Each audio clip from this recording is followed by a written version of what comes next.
নির্বাচনী রোডম্যাপ চূড়ান্ত করতে বৈঠকে বসেছে নির্বাচন কমিশন। ঢাকা মাওয়া এক্সপ্রেসওয়েতে প্রাইভেট কার উল্টে নিহত ৩।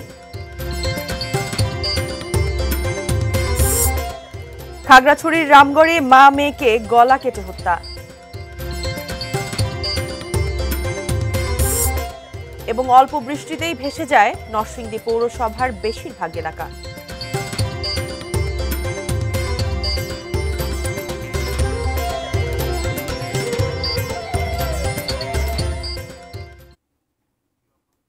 দেখছেন এটি নিউজ।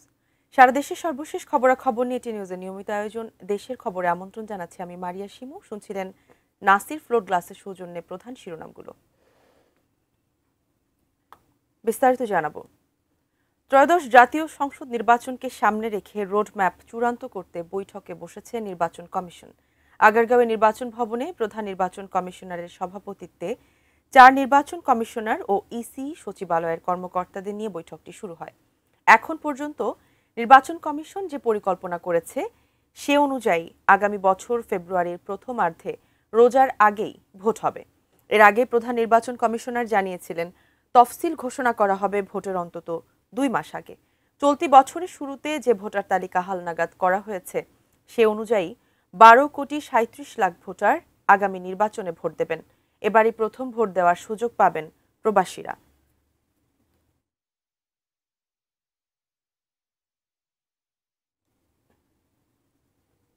নির্বাচন কমিশন ভবনে আছেন সহকর্মী সাদিয়া আফরোজ। কমিশনের সভা সম্পর্কে বিস্তারিত জানতে যুক্ত হচ্ছি তার সাথে। সাদিয়া, আমরা ইতোমধ্যে জেনেছি যে নির্বাচন কমিশনের যারা রয়েছেন তারা বৈঠক করছেন, তো সর্বশেষ আমাদের কাছে কি তথ্য রয়েছে জানাবার জন্য?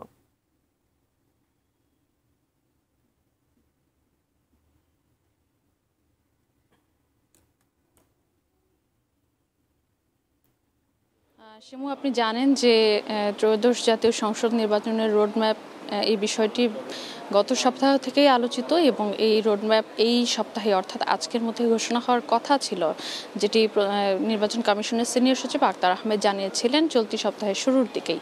এবং আজকে যেহেতু সপ্তাহের শেষ দিন, সেই জায়গা থেকে নির্বাচন কমিশন আমরা ধারণা করেছিলাম হয়তোবা এটি আজকে প্রকাশ হয়ে যাবে, কিন্তু নির্বাচন কমিশনের আজকের যে কর্মকাণ্ড তাতে এটি চূড়ান্তভাবে আজকেই প্রকাশ হবে সেটি বলার সুযোগ নেই, কারণ নির্বাচন কমিশনের ৪ কমিশনার সহ অন্যান্য সংশ্লিষ্ট কর্মকর্তাদের সমন্বয়ে যে বৈঠকটি শুরু হয়েছে বেলা ২:৩০টায় সেটি এখনও চলছে এবং এই বৈঠকের পর যে চূড়ান্তভাবে সিদ্ধান্ত আসবে সেটি এখনও নিশ্চিতভাবে বলা যাচ্ছে না, কারণ অনানুষ্ঠানিকভাবে একজন কমিশনার আবুল ফজল মোহাম্মদ সানাউল্লাহ তিনি বলেছেন যে হয়তোবা রোববার কিংবা সোমবারের দিকে এটি চূড়ান্তভাবে ঘোষণা হতে পারে। তবে আমরা ধারণা করছি যে কিছু একটা অগ্রগতি হয়তো আজকের এই বৈঠকের মধ্যে দিয়ে হবে, কারণ এই বৈঠকে ৪ কমিশনার আছেন সংশ্লিষ্ট কর্মকর্তারা যারা এই যে রোডম্যাপ সংক্রান্ত যে ফাইল নির্বাচন কমিশনের সেটি এখানে উপস্থাপন করা হচ্ছে এবং হয়তোবা যদি কোনো দ্বিমত না থাকে তাহলে হয়তোবা সেটি আজকের মধ্যে কমিশনের অনুমোদন পেলেও পেতে পারে। তবে আজকে এটি ঘোষণা করা হবে সেটি বলার সুযোগ নেই। আর আপনি জানেন যে সবসময় সাধারণত জাতীয় সংসদ নির্বাচনের যে রোডম্যাপ প্রকাশ হয় সেখানে সাধারণত আমরা দেখি যে নির্বাচন কমিশন তার কর্মযজ্ঞের একটি প্রস্তুতির বিষয়গুলো সবসময় আসলে এই রোডম্যাপে উপস্থাপন করে থাকে। আমরা জানি যে ভোটার তালিকা হালনাগাদের কাজ এই বছরেরটা শেষ হয়েছিল এবং যারা এখন আগামী অক্টোবরের মধ্যে যারা 18 বছর পূর্ণ হবে তাদের কিন্তু আরেকটি তালিকা নির্বাচনের আগে তফসিলের আগে প্রকাশ করবে নির্বাচন কমিশন।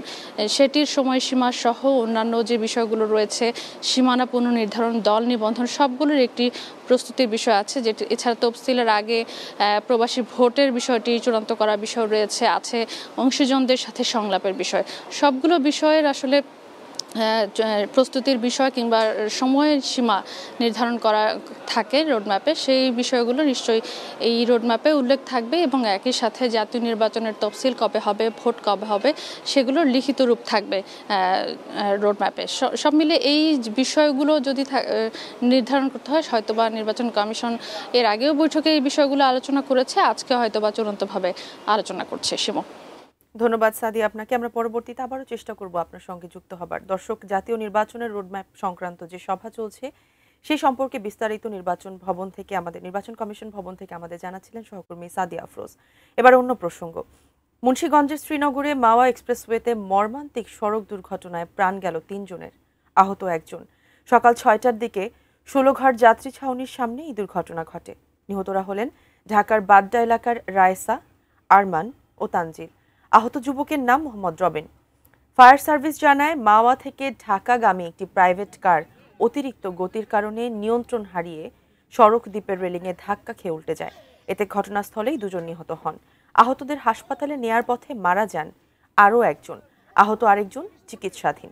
দুর্ঘটনার পর কিছু সময়ের জন্য মহাসড়কে যান চলাচল ব্যাহত হলেও বর্তমানে স্বাভাবিক রয়েছে।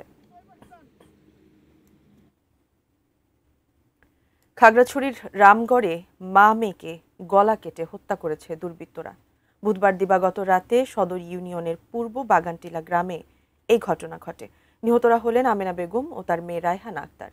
রামগড় থানার ভারপ্রাপ্ত কর্মকর্তা মোহাম্মদ মঈনুদ্দিন জানান, দুপুরে স্থানীয়দের খবরের ভিত্তিতে ঘটনাস্থলে গিয়ে মরদেহ দুটি উদ্ধার করা হয়।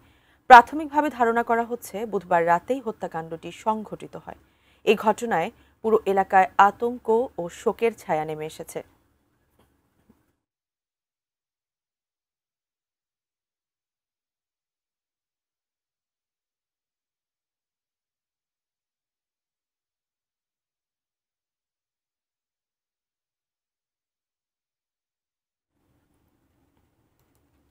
অল্প বৃষ্টিতেই ভেসে যায় নরসিংদী পৌরসভার বেশিরভাগ এলাকা।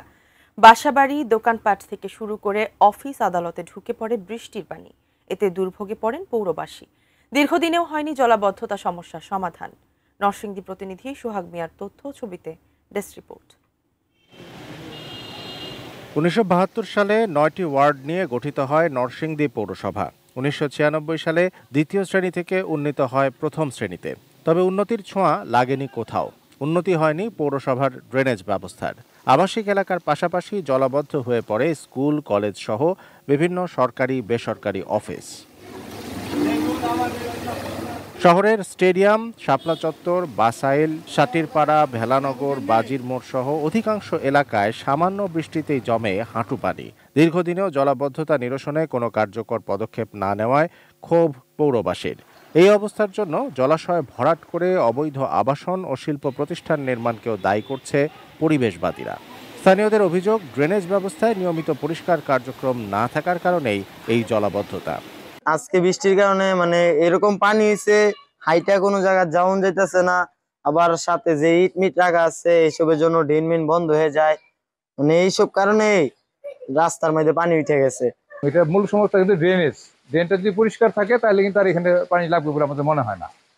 এখন এটা তো কোন ব্যক্তি দ্বারা এককভাবে এটা সম্ভব না দূর করা। এখন সম্মিলিতভাবে সবাই মিলে চেষ্টা করতে হবে যাতে এই সমস্যার সমাধান হয়। তবে রাস্তার উন্নয়নের পাশাপাশি জলাবদ্ধতা নিরসনে দ্রুত ব্যবস্থা নেওয়ার কথা বলছে পৌর কর্তৃপক্ষ। তবে দীর্ঘমেয়াদী পরিকল্পনার অংশ হিসাবে সবগুলো ড্রেন পুনর্নির্মাণের জন্য আমরা একটি মাস্টার প্ল্যান করার পরিকল্পনা হাতে নিয়েছি। ইতিমধ্যে আমাদের জরিপ সম্পন্ন হয়েছে। আশা করছি আগামী 1-2 মাসের মধ্যে আমরা একটা প্রকল্প প্রস্তাব তৈরি করতে সক্ষম হব। প্রায় 11 বর্গ কিলোমিটার আয়তনের এই নরসিংদী পৌরসভায় বসবাস করেন 6 লাখের বেশি মানুষ। তাদের সকলের প্রত্যাশা, ভোগান্তি কমবে, স্বস্তি ফিরবে জনজীবনে। Shamsul Arefin, desk report, ATN news. দেশের খবরের সময় হলো একটি বিরতির, ফিরছি কিছুক্ষণের মধ্যে। বিরতির পর আরও যা থাকছে। ভরা বর্ষায় নদী ভাঙনের হুমকিতে বিভিন্ন জনপদ।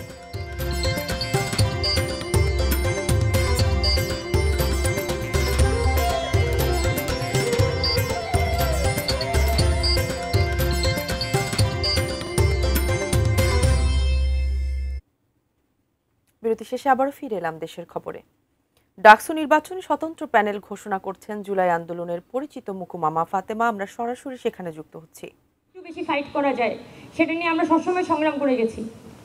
2019 সালে ডাকসু নির্বাচনের পরপর এই ঢাকা বিশ্ববিদ্যালয়ের প্রথমবারের মতো গণরুম গেস্ট রুম কালচার শব্দটি অনেক বেশি ফেমাস হয় এবং সেই গণরুম গেস্ট রুম কালচারের বিরুদ্ধে আমাদের সাধারণ শিক্ষার্থীরা কিন্তু অনবরত আন্দোলন করে গিয়েছিল। সেই গণরুম গেস্ট রুমের বিরুদ্ধে আমরা 2019 সালে বৈধ সিট আমার অধিকার নামে একটি প্ল্যাটফর্ম গড়ে তুলেছিলাম এবং সেই প্ল্যাটফর্মের পক্ষ থেকে আমরা প্রথমবারের মতো দেখাই যে কিভাবে এই গেস্ট রুম এবং গণরুম ছাত্রদেরকে একটা রাজনৈতিক অস্ত্রে পরিণত করে। পরবর্তীতে যখন 2025 সালে আমাদের 15 জুলাই সাধারণ শিক্ষার্থীদের উপর হামলা হয়েছিল, আমরা দেখেছি এই ছাত্রলীগকে কিভাবে এই সাধারণ শিক্ষার্থীরাই পুনরায় হল ছাড়া করেছে। এই 2019 সালে সেই বৈধ সিট আমার অধিকারের পরে আমরা দেখেছি আবার সেই কোভিড এবং স্টুডেন্টদের যে ভয়াবহ পরিমাণে ছাত্রদের দ্বারা নিষ্পেষিত হতে হচ্ছে এবং প্রশাসনের প্রতি মুহূর্তে এক ধরনের একটা অনাগ্রহ, অনিচ্ছা, যেন ওই ছাত্রদের প্রতি তাদের আসলে কোনো দয়া মায়া নাই। তাদের সকল দয়া মায়া যখনই ঢাকা বিশ্ববিদ্যালয়ের শিক্ষক সমিতি নির্বাচন হবে তখনই শুধু সেটা কেন্দ্রিকই তার পলিটিক্সটা রিভলভ হতে থাকে এবং তাদের সবসময় আলোচনা আলোচনার বিষয় তারা শিক্ষকরা কতটুকু সুযোগ পেল, তাদের কর্মচারীরা আসলে কতটুকু সুবিধা পেল, তাদের ফ্যামিলি আসলে কতটুকু চাকরি পেল, অতটুকুর মধ্যেই কিন্তু তাদের চিন্তা জগৎটা সীমায়িত। যার ফলাফল হিসেবে আজকে আমরা দেখতে পাচ্ছি যে 5 আগস্ট পরবর্তী সময়ে যেভাবে করে আমরা এক্সপেক্ট করেছিলাম, আমরা আশা করেছিলাম যে এই বাংলাদেশটা আমরা আবার নতুন করে নির্মাণ করব, এই ঢাকা বিশ্ববিদ্যালয়টা আসলে ছাত্রদের হয়ে উঠবে, এখানে কোনো প্রকার নীল সাদা গোলাপি দলের রাজনীতি হবে না, সেই স্বপ্ন আবার কিন্তু নানানভাবে মিয়ে আসছে। কিন্তু আমরা স্বপ্নটা কিন্তু দেখে যেতে চাই। সেই 2019 সালে যখন আমি প্রথম ক্যাম্পাসে এসেছিলাম, সেই ক্যাম্পাসে এসে আমি ওই স্বপ্নটা দেখেছিলাম যে এই ক্যাম্পাসের ছাত্রদের হবে, এটা কোনো সাদা নীল গোলাপি দলের হবে না, এটা কোনো নির্দিষ্ট দলের এজেন্ডা বাস্তবায়নের কেন্দ্র হয়ে দাঁড়াবে না। দর্শক, ডাকসু নির্বাচনে স্বতন্ত্র প্যানেল ঘোষণা করছেন উমামা ফাতেমা, আমরা সরাসরি সেখানে যুক্ত ছিলাম। মুন্সিগঞ্জে পদ্মা নদীর ভাঙনে হুমকিতে পড়েছে শতাধিক ব্যবসা প্রতিষ্ঠান ও বসত বাড়ি। এরই মধ্যে মুন্সিগঞ্জের টঙ্গীবাড়ি উপজেলার 200 বছরের প্রাচীন দিঘিরপাড় বাজারের অন্তত 8টি দোকান নদী গর্ভে বিলীন হয়েছে। হুমকির মুখে রয়েছে বাজার এলাকা, আরও শতাধিক ব্যবসা প্রতিষ্ঠান সহ কয়েকটি ইউনিয়নের বিদ্যুৎ সরবরাহের 33 ভোল্টের টাওয়ার এবং একটি নির্মাণাধীন সাইক্লোন সেন্টার। একই ইউনিয়নের কান্দারবাড়ি এলাকায়ও দেখা দিয়েছে তীব্র ভাঙন। ইতোমধ্যে নদীগর্ভে বিলীন হয়ে গেছে অন্তত বেশ কয়েকটি ব্যবসা প্রতিষ্ঠান ও বসতবাড়ি। অপরদিকে মুন্সিগঞ্জ সদর উপজেলার শিলুই ইউনিয়নের পূর্ব রাখিরকান্দি গ্রামে গত 6 দিন ধরে অব্যাহত রয়েছে ভাঙন। এতে অন্তত 10টি বসতভিটা নদীতে বিলীন হয়ে গেছে। ভুক্তভোগীরা বলেছেন, দিঘিরপাড় বাজারে ভাঙন রোধে জিও ব্যাগ ফেলার উদ্যোগ নেওয়া হলেও তা প্রয়োজনের তুলনায় সামান্য।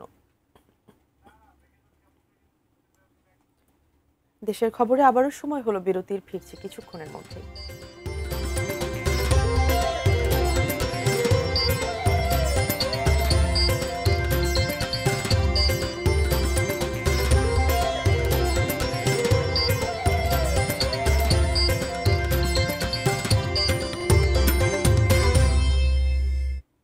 বিরতির পর আবারও আমন্ত্রণ, দেখছেন দেশের খবর। দিনাজপুরের হিলি স্থলবন্দরে আবারও অনিশ্চয়তায় পেঁয়াজ আমদানি শুরুর মাত্র 3 দিন পরেই হঠাৎ আইপি পারমিট বন্ধ করে দিয়েছে সরকার। এতে বিপুল আর্থিক ক্ষতির মুখে পড়েছেন আমদানিকারকরা। আমদানিকারক গ্রুপের সাধারণ সম্পাদক নাজমুল হোসেন জানান, চলতি মাসের 14 আগস্ট থেকে আইপি পারমিট উন্মুক্ত করা হলেও 19 আগস্ট তা হঠাৎ বন্ধ করে দেওয়া হয়। বর্তমানে ভারতীয় সীমান্তে প্রায় 150টি পেঁয়াজ বোঝাই ট্রাক বাংলাদেশে প্রবেশের অপেক্ষায় রয়েছে। পারমিট বন্ধ থাকায় এসব ট্রাক ঢুকতে না পারলে বাজারে আবারও পেঁয়াজের দাম বেড়ে যেতে পারে বলে আশঙ্কা করছেন ব্যবসায়ীরা। তারা বলছেন, বাজারে পেঁয়াজের কৃত্রিম সংকট তৈরি করে সিন্ডিকেট আবারও সক্রিয় হতে পারে।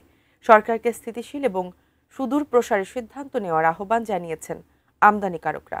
গত 17 আগস্ট হিলি স্থলবন্দর দিয়ে ভারত থেকে পেঁয়াজ আমদানি শুরু হয়।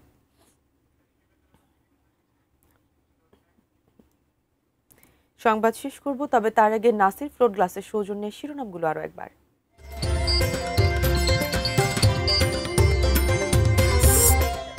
নির্বাচনী রোডম্যাপ চূড়ান্ত করতে বৈঠকে বসেছে নির্বাচন কমিশন। ঢাকা মাওয়া এক্সপ্রেসওয়েতে প্রাইভেট কার উল্টে নিহত 3। খাগড়াছড়ির রামগড়ে মা মেয়েকে গলা কেটে হত্যা।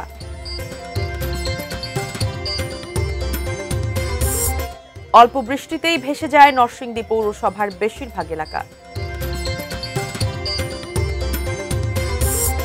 এবং ভরা বর্ষায় নদী ভাঙনের হুমকিতে বিভিন্ন জনপদ।